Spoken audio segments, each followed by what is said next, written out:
Hello viewers, welcome to our channel LTT Let's Tech Talk. This is CA श्रुति गुप्ता.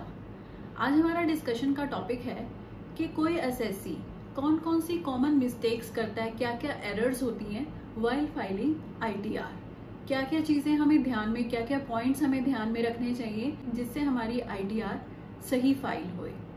तो चलिए हम start करते हैं. Once we select the ITR form, जो first tab आता है वो होता है पर्सनल इन्फॉर्मेशन.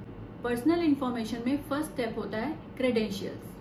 अब क्रेडेंशियल्स की जब बात आती है तो उसमें हमारा एड्रेस आता है, mobile number and email address. तो अब बात आती है जहाँ पे एसएससी को एक डाउट रेज होता है कि मैं एड्रेस में कौन सा एड्रेस डालूं, मैं अपना परमानेंट एड्रेस डालूं या जहाँ पे अभी एग्जिस्टिंग एड्रेस है जो कि डिफरेंट है परमानेंट एड्रेस से, तो कौन सा एड्रेस डालना चाहिए.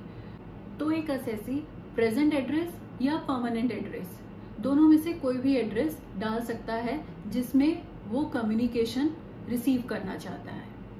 नेक्स्ट इज मोबाइल और ईमेल आईडी. याद रखें, ईमेल आईडी और मोबाइल नंबर दोनों करेक्ट होने चाहिए, क्योंकि फ्यूचर में डिपार्टमेंट से कोई भी कम्युनिकेशन होती है तो वो इसी ईमेल आईडी में ईमेल के जरिए और मोबाइल पर मैसेज के जरिए कम्युनिकेट होती है. नेक्स्ट आता है रेजिडेंशियल स्टेटस. अब रेजिडेंशियल स्टेटस को चूज करते समय या तो हम रेजिडेंट चूज करेंगे या नॉन रेजिडेंट चूज करेंगे, क्योंकि रेजिडेंशियल स्टेटस से ही स्कोप ऑफ इनकम डिफाइन होगा. Next is which regime to select, new regime और old regime. By default for the current financial year and the assessment year 23-24 old regime is applicable. अगर कोई new regime select करना चाहता है तो under section 115 BAC को yes करना होगा. Next is bank account. आपके जितने भी बैंक अकाउंट हैं वो सब ऐड करने होंगे. और याद रखें, जिस अकाउंट में आप रिफंड क्रेडिट करवाना चाहते हैं वो अकाउंट वैलिडेट हुआ होना चाहिए. अगर बैंक अकाउंट वैलिडेटेड नहीं होगा तो आपका रिफंड क्रेडिट नहीं हो पाएगा. Now coming to the next point. अब बात आती है, अभी तक हमने किया था पर्सनल इंफॉर्मेशन को भरते टाइम हमें क्या क्या पॉइंट्स पर ध्यान देना चाहिए.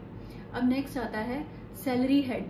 अब हम सैलरी हेड पे जाते हैं तो हमें किस चीजों का ध्यान देना चाहिए, किन पॉइंट्स को ध्यान में रख के अपना फॉर्म फिल करना चाहिए. क्योंकि हर एम्प्लॉय के पास फॉर्म 16 अवेलेबल होता है तो फिगर्स तो ऑटोमेटिकली फिल्ड आती ही हैं, मगर जो एक पॉइंट एसएससी को खुद से फिल करना होता है वो होता है टाइप ऑफ एम्प्लॉयर. जो भी टाइप का एम्प्लॉयर है आपको ड्रॉप डाउन में अवेलेबल है वो उसको सिलेक्ट करना जरूरी है.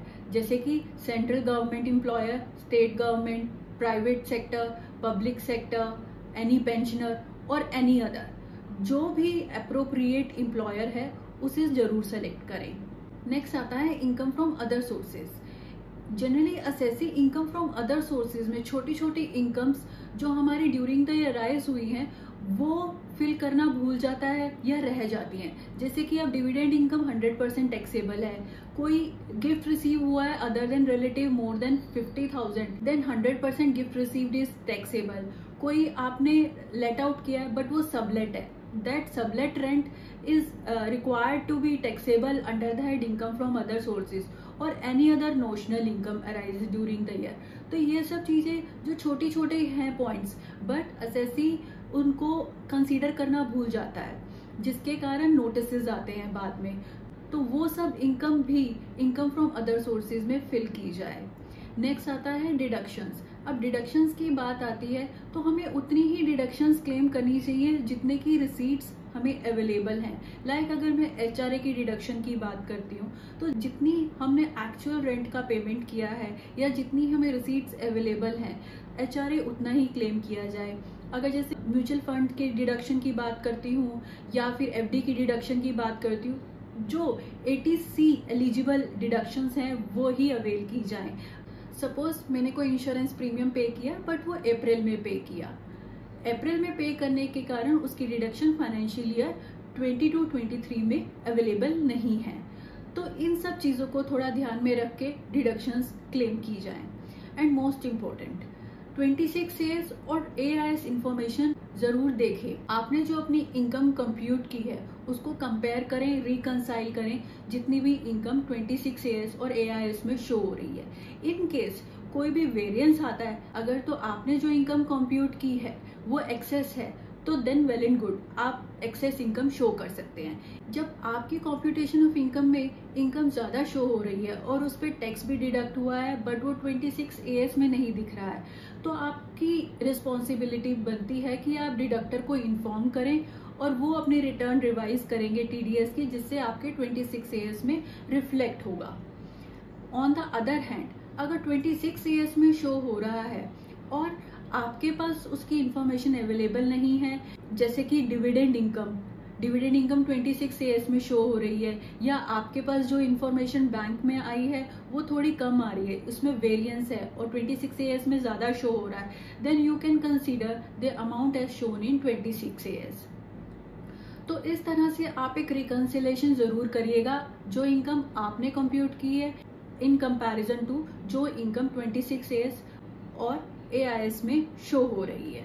अब एक मेजर पॉइंट सामने आता है, बहुत सारे असेसेस ये सोचते हैं कि मेरी इनकम से तो लॉस हो रहा है तो मुझे ITR फाइल करने की आवश्यकता नहीं है।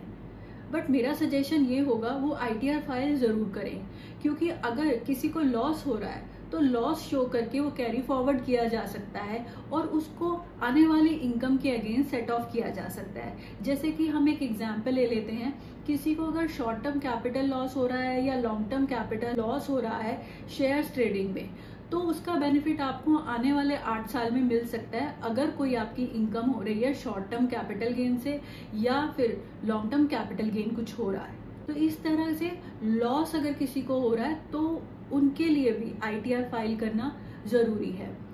कई बार मेरे से ये भी पूछा जाता है कि हमारी इनकम बेसिक एग्जम्पशन लिमिट के अंदर है या उससे कम है, मगर हमारा TDS डिडक्ट हुआ है तो हमें रिटर्न फाइल करने की आवश्यकता नहीं है।